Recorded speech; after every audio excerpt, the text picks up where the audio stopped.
എല്ലാവർക്കും white zone ഫുട്ബോളിൻ്റെ മറ്റൊരു വീഡിയോയിലേക്ക് സ്വാഗതം. ഈ ഒരു വീഡിയോയിൽ നമ്മൾ നോക്കാനായിട്ട് പോകുന്നത് ഗ്രൂപ്പ് സിയെ കുറിച്ചിട്ടാണ്. അതായത് വേൾഡ് കപ്പിലെ ഗ്രൂപ്പ് സി, അതായത് ബ്രസീലിൻ്റെ ഗ്രൂപ്പിനെ കുറിച്ചിട്ടാണ്. അതായത് ബ്രസീലിൻ്റെ ഗ്രൂപ്പിൽ ഈ ഒരു മുന്നോട്ട് പോകുന്ന രണ്ട് ടീമുകൾക്ക് കിട്ടാൻ സാധ്യതയുള്ള ആ ഒരു ടീമുകൾ ഏതാണെന്നുള്ളതാണ്. അപ്പം നിലവിലെ സാഹചര്യം വെച്ച് നോക്കുകയാണെന്നുണ്ടെങ്കിൽ ബ്രസീലും മൊറോക്കോയും ഓൾറെഡി ഈ ഒരു റൗണ്ട് ഓഫ് 32 ക്വാളിഫൈ ചെയ്തിട്ടുണ്ട്. ഇന്നത്തെ ബ്രസീലിൻ്റെ ആ ഒരു മത്സരത്തിൻ്റെ റിവ്യൂ കൂടിയാണ് ഈ ഒരു വീഡിയോ എന്നുള്ളത് മനസ്സിലാക്കുക. അപ്പോൾ ഈ ഒരു ഹെയ്ത്തിക്കെതിരെയുള്ള 3-0 എന്നുള്ള മത്സരത്തോടു കൂടി ഈ ഒരു ബ്രസീലും ഈ ഒരു റൗണ്ട് ഓഫ് 32 ഉറപ്പിച്ചിരിക്കുകയാണ്. അതുപോലെ തന്നെ സ്കോട്ട്ലാൻഡിനെതിരെയുള്ള 1-0 വിക്ടറിയോട് കൂടി മൊറോക്കോയും ആ ഒരു ഇത് ഉറപ്പിച്ചിട്ടുണ്ട്.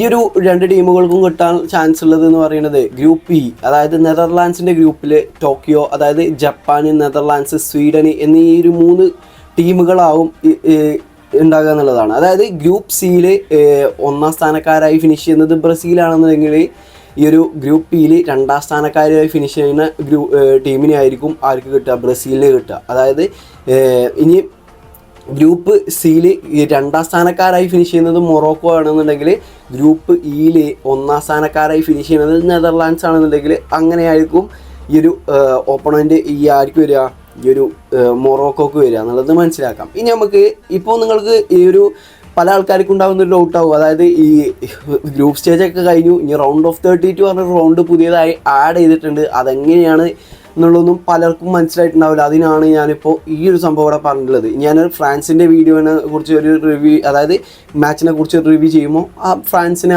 ആരാണ് കിട്ടാൻ ചാൻസ് ഉള്ളത് പറയും. അതുപോലെ തന്നെ അർജൻറ്റീന, പോർച്ചുഗൽ, ഇങ്ങനത്തെ ഇമ്പോർട്ടൻ്റ് ആയിട്ടുള്ള ടീമുകളെ കുറിച്ച് നമ്മൾ സംസാരിക്കുമ്പോൾ അതുകൂടി പറഞ്ഞു പോകുന്നതാണ്. ഓക്കെ, അപ്പോൾ നമുക്ക് ഇനി ആ ഒരു ബ്രസീൽ വേഴ്സസ് ഹെയ്ത്തി മത്സരം എടുത്ത് നോക്കുകയാണെന്നുണ്ടെങ്കിൽ കഴിഞ്ഞ മൊറോക്കോക്കെതിരെയുള്ള മത്സരത്തെ അപേക്ഷിച്ച് നോക്കുമ്പോൾ ഫാർ ബെറ്റർ ആണ് എന്ത് ബ്രസീലിൻ്റെ മത്സരം, അല്ലെങ്കിൽ ആ ഒരു പ്ലേയിങ് ഇത് എന്ന് പറയുന്നത്. അത് ഒന്നാമത് നമ്മൾ 3 ഗോൾ അടിച്ചു, പിന്നെ ക്ലീൻ ഷീറ്റ് ഉണ്ട്. ഇതൊക്കെ ബ്രസീലിനെ സംബന്ധിച്ചിടത്തോളം പോസിറ്റീവ്സ് ആണ്. അപ്പം നെഗറ്റീവ്സ് അല്ലെങ്കിൽ ഇതിൽ നിന്ന് നമ്മളിപ്പോൾ ഒരു ഫൈനൽ വരെയൊക്കെ പോകുമെന്ന് ചോദിക്കുകയാണെന്നുണ്ടെങ്കിൽ, അങ്ങനെ പറയാൻ പറ്റുമെന്ന് ചോദിക്കുകയാണെന്നുണ്ടെങ്കിൽ, നിലവിലെ ഈ ഒരു വേൾഡ് കപ്പിൻ്റെ സ്ഥിതി എടുത്ത് നോക്കുകയാണെന്നുണ്ടെങ്കിൽ പല ചെറിയ ടീമുകളും വന്നുകൊണ്ട്, ഇപ്പോൾ മൊറോക്കോ ഒക്കെ ഒരു ചെറിയ ടീം വായിച്ചു വരാനല്ല, കാരണം ടോപ്പ് 10 ടീമുകളാണ്. അല്ല ഈ ഒരു കാബോ വേർഡെ, അതുപോലെ തന്നെ കോങ്കോ, ഇങ്ങനത്തെ ടീമുകളൊക്കെ ഈ ഒരു പോർച്ചുഗലിനെയും സ്പെയിനെയൊക്കെ അട്ടിമറിക്കണം നമ്മൾ കണ്ടു. ഒരു ഡ്രോയിലൂടെ അവരെ തളച്ചിട്ട് നമ്മൾ കണ്ടു. അപ്പോൾ അങ്ങനത്തെ ആ ഒരു കാറ്റഗറി ടീമിൽ പല ആൾക്കാരും പെടുത്തിയിരുന്ന ഒരു ടീം തന്നെയാണ് ഈ ഹെയ്ത്തി എന്ന് പറയുന്നത്. പക്ഷേ ഹെയ്ത്തി നമുക്കറിയാം, ഈ ഒരു പല ആഫ്രിക്കൻ ടീംസും ചെയ്യണമെന്ന് പറയുന്നത് ഈ ഒരു ഇത് ഒരു കരീബിയൻ ദ്വീപാണ്. അതായത് ഹെയ്ത്തി എന്ന് പറയുന്നത് നമുക്കറിയാം, കോപ്പ അമേരിക്കയിലൊക്കെ ഇവർ പാർട്ടിസിപ്പേറ്റ് ചെയ്തിട്ടുണ്ട് 2016 അത്തരം ഒരു രാജ്യമാണ് ഹെയ്ത്തി എന്ന് പറയുന്നത്. അതുകൊണ്ട് തന്നെ ഹെയ്ത്തി ഇന്നലെ ആ ഒരു ബസ് പാർക്കിംഗ് ഒന്നല്ല കളിച്ചിട്ടുള്ളത്, മര്യാദയുള്ള നല്ലൊരു ഫുട്ബോൾ തന്നെയാണ് കളിക്കാൻ ശ്രമിച്ചിട്ടുണ്ടായിരുന്നത്. പക്ഷേ ബ്രസീലിന് നമുക്കറിയാം ആ ഒരു റിതം കിട്ടിയ പോലെ നമുക്ക് തോന്നും. ഈ ഒരു പ്ലേയിങ് കണ്ടാൽ ഈ ഒരു കളി നമുക്ക് മനസ്സിലാക്കാൻ പറ്റുകയാണെന്നുണ്ടെങ്കിൽ ഈ ഒരു കളിയും കൊണ്ട് നമ്മൾ സ്കോട്ട്ലാൻഡിനോട് പോയാൽ സ്കോട്ട്ലാൻഡിനോട് സിമ്പിളായിട്ട് ജയിക്കുന്നു വേണമെങ്കിൽ പറയാം. ആജാതി കളി തന്നെ കളിച്ചിട്ടുണ്ട്. പിന്നെ ഇതിൽ നമുക്കുള്ള എന്തൊക്കെയാണ് പോസിറ്റീവ്സ് എന്നുള്ളതാണ്.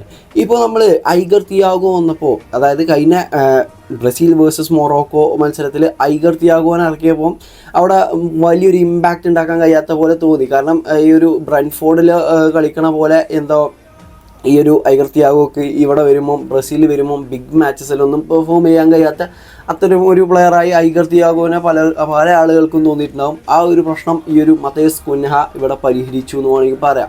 ഇനി ബിഗ് മാച്ചസിൽ അദ്ദേഹം എത്രത്തോളം പെർഫോം ചെയ്യും എന്നുള്ളത് നമുക്ക് കണ്ടറിയാം. പക്ഷേ അതർവൈസ് ആ ഒരു മിഡിന് നേരെ മുകളിലായിട്ട്, അതായത് അദ്ദേഹം ഒരു സ്ട്രൈക്കർ റോളാണ് കളിക്കുന്നതെങ്കിൽ പോലും കുറച്ച് ഡീപ്പായിങ്ങാണ്ട് ഒരു നമ്പർ 9 ആയിങ്ങാണ്ടാണ് കളിച്ചിട്ടുണ്ടായിരുന്നത്.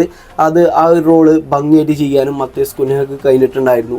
പിന്നെ ഈ ഒരു സ്ക്വാഡിൽ ഈ ഒരു ബ്രസീലിൻ്റെ കഴിഞ്ഞ 2 മത്സരങ്ങൾ എടുത്തു നോക്കുകയാണെന്നുണ്ടെങ്കിൽ, വേൾഡ് കപ്പ് മത്സരങ്ങൾ എടുത്തു നോക്കുകയാണെന്നുണ്ടെങ്കിൽ ഈ ഒരു സ്റ്റാർ പ്ലെയർ ട്രാൻസ്ലോട്ടി, നമുക്കറിയാം ഈ ഒരു വിനീഷ്യസ് ജൂനിയർ എപ്പോഴും പ്രൈമിലാണെന്നുള്ളത്. അപ്പം പ്രൈമിലേക്ക് വിനീഷ്യസ് ജൂനിയർ വീണ്ടും എത്തിയ മാർഗത്തിൽ പെർഫോമാണ് വേൾഡ് കപ്പിൽ വിനീഷ്യസ് ജൂനിയർ വെച്ചുകൊണ്ടിരിക്കുന്നത്. കാരണം ആ ഒരു മൊറോക്കോക്കെതിരെ ക്രൂഷ്യലായിട്ടുള്ളൊരു ഗോൾ നേടാനും ഈ ഒരു ഹെയ്ത്തിക്കെതിരെ 3 ഗോളിലും കോൺട്രിബ്യൂട്ട് ചെയ്യാനും ഈ ഒരു വിനീഷ്യസിന് കഴിഞ്ഞിട്ടുണ്ട്. അതായത് 2 ഗോളിൽ ഡയറക്റ്റ് ഇതുണ്ട്, മറ്റേത് കാരണം ആ റിഫ്ലക്ഷൻ എന്ന് പറയുന്നത് വിനീഷ്യസ് ജൂനിയറിൻ്റെ ഒരു ഷോട്ടാണ് റിഫ്ലക്റ്റ് ചെയ്തുകൊണ്ട്, ഗോളി റിഫ്ലക്റ്റ് ചെയ്തുകൊണ്ട് ആ ഒരു മത്തേസ് കുന്ന ഗോൾ അടിച്ചിട്ടുണ്ടായിരുന്നത്. അങ്ങനെ ഇപ്പോൾ ഈ ഒരു വേൾഡ് കപ്പിൽ ബ്രസീൽ അടിച്ച 4 ഗോളിലും ഒരു ആധിപത്യം പുലർത്തുന്ന ഒരു പ്ലെയറാണ് ഈ ഒരു വിനീഷ്യസ് ജൂനിയർ എന്ന് പറയുന്നത്. ഒരു ബ്രസീലിൻ്റെ ഒരു സൂപ്പർ സ്റ്റാർ എന്ന് വേണമെങ്കിൽ തന്നെ നമുക്ക് വിനീഷ്യസ് ജൂനിയറിനെ ഇപ്പോൾ നമുക്ക് പറയാം. അതായത് മറ്റേത് നമ്മൾ പറയാം ഈ ഒരു വിനീഷ്യസ് ജൂനിയറൊക്കെ ക്ലബ്ബിൽ ഭയങ്കര കളിയാണ്, ഈ ഒരു ബ്രസീലിൽ വരുമ്പോൾ വിനീഷ്യസ് ജൂനിയറൊക്കെ ഇങ്ങനെ ആയിപ്പോകുന്നുള്ളതാണ്. പക്ഷേ ഇനി നമുക്ക് അങ്ങനെ പറയാൻ പറ്റില്ല. ഇത്രയും നല്ലൊരു പെർഫോമൻസ് ഗ്രൂപ്പ് സ്റ്റേജിൽ വിനീഷ്യസിന് കാഴ്ചവെക്കാൻ കഴിഞ്ഞിട്ടുണ്ടെന്നുണ്ടെങ്കിൽ തീർച്ചയായിട്ടും അത് ആ ഒരു നോക്കൗട്ടിലേക്കും ഈ ഒരു ബ്രസീൽ ടീമിന് ഉപകാരപ്പെടും എന്നുള്ളതാണ് എനിക്ക് തോന്നുന്നത്.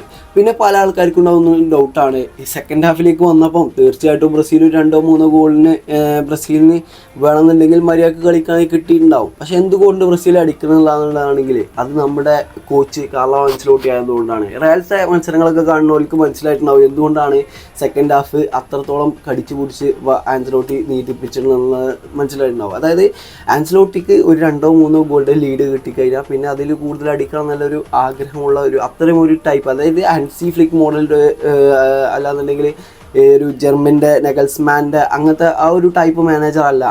എങ്ങനെയും മത്സരം എതിരാളിയെ റെസ്പെക്ട് ചെയ്ത് കണ്ട് ആ ഒരു ടൈലാണ് ഈ ഒരു ആൻസെലോട്ടിൻ്റെ ആ ഒരു ഇതെന്ന് പറയുന്നത്, കാര്യങ്ങളെ സമീപിക്കുന്ന രീതി എന്ന് പറയുന്നത്. അപ്പോൾ വേണ്ടി വെച്ചാൽ ഈ ഒരു ബ്രസീലിന് ഈ ഒരു ഹെയ്ത്തിക്കെതിരെ ഒരു 5 ഗോളൊക്കെ അടിക്കാനുള്ള ചാൻസൊക്കെ ഉണ്ടാക്കായിരുന്നു. സെക്കൻഡ് ഹാഫിലും നല്ല രീതിയിൽ അറ്റാക്ക് ചെയ്ത് കളിച്ചിട്ടുണ്ടെന്നുണ്ടെങ്കിൽ. അപ്പോൾ ഇതൊക്കെയാണ് ആ ഒരു മത്സരത്തെക്കുറിച്ച് പറയുകയാണെന്നുണ്ടെങ്കിൽ. ഇനിയിപ്പോൾ നമ്മൾ വലിയ ഈ ഒരു റൗണ്ട് ഓഫ് 32 എത്തുമ്പം ഒരു നെതർലാൻഡ്സോ അല്ലെങ്കിൽ സ്വീഡനോ അല്ലെങ്കിൽ ജപ്പാനോ ആയിരിക്കും വരിക. അപ്പം നമുക്ക് ബ്രസീലിൻ്റെ ആ ഒരു യഥാർത്ഥ ഫേസ് എന്താണെന്നുള്ളത് അവിടെ നമുക്ക് മനസ്സിലാക്കാൻ പറ്റും. ഇപ്പം മൊറോക്കോക്കെതിരെയുള്ള ആ ഒരു കളിയിൽ നമുക്ക് പറയുകയാണെന്നുണ്ടെങ്കിൽ ബ്രസീൽ പരാജയപ്പെടുന്നതായിരുന്നു പല ആൾക്കാരും പ്രെഡിക്റ്റ് ചെയ്തിട്ടുണ്ടായിരുന്നത്. പക്ഷേ അവിടെ 1-1 എന്നുള്ള ഡ്രോയില് ബ്രസീലിന് ഒരു മത്സരം ഒതുക്കി നിർത്താൻ കഴിഞ്ഞിട്ടുണ്ടെന്നുള്ളതാണ്. അപ്പോൾ നിങ്ങളുടെ അഭിപ്രായത്തിൽ ഉള്ള കാര്യങ്ങൾ ഈ ഒരു ഹെയ്ത്തിക്കെതിരെയുള്ള മത്സരത്തെക്കുറിച്ചുള്ള ആ ഒരു അഭിപ്രായങ്ങളൊക്കെ ഒന്ന് തീർച്ചയായിട്ടും കമൻറ്റ് ചെയ്യുക. അപ്പോൾ ഇന്നത്തെ വീഡിയോ ഇത്രേ ഉള്ളൂ. ഈ ഒരു വീഡിയോ നിങ്ങൾക്ക് ഇഷ്ടപ്പെടുകയാണെന്നുണ്ടെങ്കിൽ തീർച്ചയായിട്ടും കൂടെ നിൽക്കുക. ഓക്കെ.